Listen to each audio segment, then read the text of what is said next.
आम का सीज़न निकल जाए उससे पहले चलिए बनाते हैं फटाफट से ये खट्टा मीठा चटपटा आम पापड़, जो कि बनाकर हम रख लेंगे तो साल भर तक एंजॉय कर सकते हैं। तो हमने यहाँ पर आम ले लिए हैं।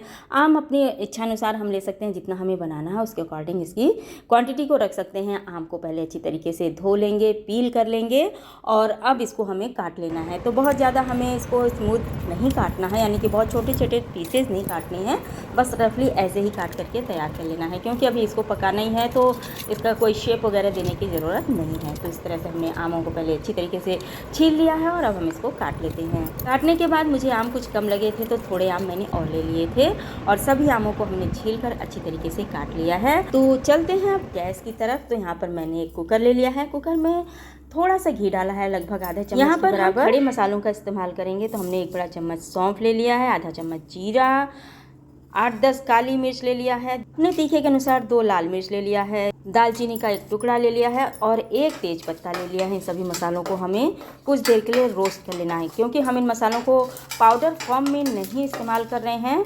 तो जब हम आम को इसमें कुक करेंगे तो सारे खड़े मसाले जो हैं उनका फ्लेवर बहुत अच्छी तरीके से हमारे आम पापड़ में आ जाएगा और मसाले हमारे नीचे से जले नहीं। आम जो है शुरू में तो पानी नहीं छोड़ेगा तो जले ना, इसलिए हमने बस 2 बड़े चम्मच के बराबर लगभग पानी डाल दिया है और अब आम को इसमें ट्रांसफ़र कर लेते हैं। आम को ट्रांसफ़र करने के बाद बिल्कुल चलाने की ज़रूरत नहीं है, बस फैला देंगे। यहाँ हमने आधा कप से कुछ कम चीनी लिया है और आधा कप के बराबर गुड़ लिया है। स्वाद अनुसार हम काला नमक और रेगुलर नमक का इस्तेमाल करेंगे, वो भी इसमें डाल देंगे। और अब हमें इसमें कुछ भी नहीं डालना है और ना ही तो इसको हमें चलाना है, बस ऐसे ही छोड़ देंगे और कुकर का ढक्कन बंद कर देंगे। गैस की फ्लेम को बिल्कुल लो कर देंगे, लगभग 5 मिनट तक ऐसे ही कुक होने देंगे। उसके बाद गैस की फ्लेम को हमें हाई कर देना है और कम से कम 3 सीटी तक हमको इसको पका लेना है। ठंडा होने पर कुकर को खोल लेते हैं और देख लेते हैं बहुत अच्छी तरीके से जो हमारा आम है बिल्कुल सॉफ्ट हो चुका है। सारी चीज़ें बहुत अच्छी तरीके से कुक हो चुकी हैं और इसमें बहुत ज़्यादा पानी नहीं है, यानी कि हमने पानी की क्वांटिटी को बहुत कम रखा था तो पानी बहुत ज़्यादा नहीं है। तो अब हमें इसको पकाने की बिल्कुल भी ज़रूरत नहीं है। ग्राइंडिंग जार में ट्रांसफ़र करेंगे, बिना पानी डाले हमें इसको ऐसे ही ग्राइंड कर लेना है। और अब घी से ग्रीस की हुई थालियों में डायरेक्ट हम इसको स्टेन करेंगे, क्योंकि इसमें जो हमने खड़े मसाले डाले थे उनको छानना ज़रूरी है, नहीं तो हम इसको ऐसे भी फैला सकते थे। और हमने आम में जो पानी है नाम मात्र का डाला था, यानी कि इसमें पानी बहुत कम है। तो जब हम स्ट्रेन करेंगे तो हमको हाथों की हेल्प से ही छन्नी के नीचे से इन सारी पल्प को अलग करना होगा। तो इस तरह से हम अच्छी तरीके से अपने पल्प को मसालों से अलग कर लेते हैं और देख सकते हैं कितना गाढ़ा हमारा पल्प बन करके तैयार हुआ है। तो इसको सूखने में बहुत ज़्यादा टाइम नहीं लगेगा और हमें दोबारा से कुक करने की भी बिल्कुल ज़रूरत नहीं है। इस तरह से बहुत स्मूथली अपने दोनों थालियों पर हमने इसको फैला लिया है। आम का पल्प हमारा काफ़ी गाढ़ा था तो काफ़ी पल्प ग्राइंडिंग जार में भी लगा रह गया था, तो बस थोड़ा सा पानी डाल के एक बार और उसको ग्राइंड कर लिया और इसको हमने इस अलग थाली में निकाल लिया है। इस थाली को हमने ग्रीस भी नहीं किया है और इसको अब फैला लेते हैं धूप में।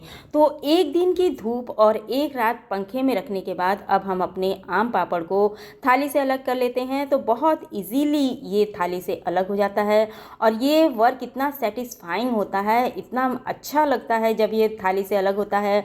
और जब हम इसको काट करके रोल करते हैं तो ये इतना सेटिस्फाइंग होता है कि बस मन खुशी हो जाता है। तो बस अपनी इच्छानुसार पीसेज में हम इसको काट लेंगे, चाहे तो ऐसे ही इसका शेप रख सकते हैं या फिर रोल बना सकते हैं। तो हमने यहाँ पर इसको रोल के रूप में रखा है, तो अब इसको फटाफट से हम रोल कर लेते हैं। इस तरह से इस आम पापड़ को हम बना करके तैयार कर लेते हैं। तो जब आम का सीज़न नहीं होता और हमें कुछ चटपटा खाने का मन होता है तो हम उसको इंजॉय कर सकते हैं। कच्चा आम विटामिन सी, फाइबर और एंटीऑक्सीडेंट से भरपूर होता है। ये हमारे शरीर को लू से बचाने में और शरीर को हाइड्रेट रखने में काफ़ी हेल्पफुल होता है।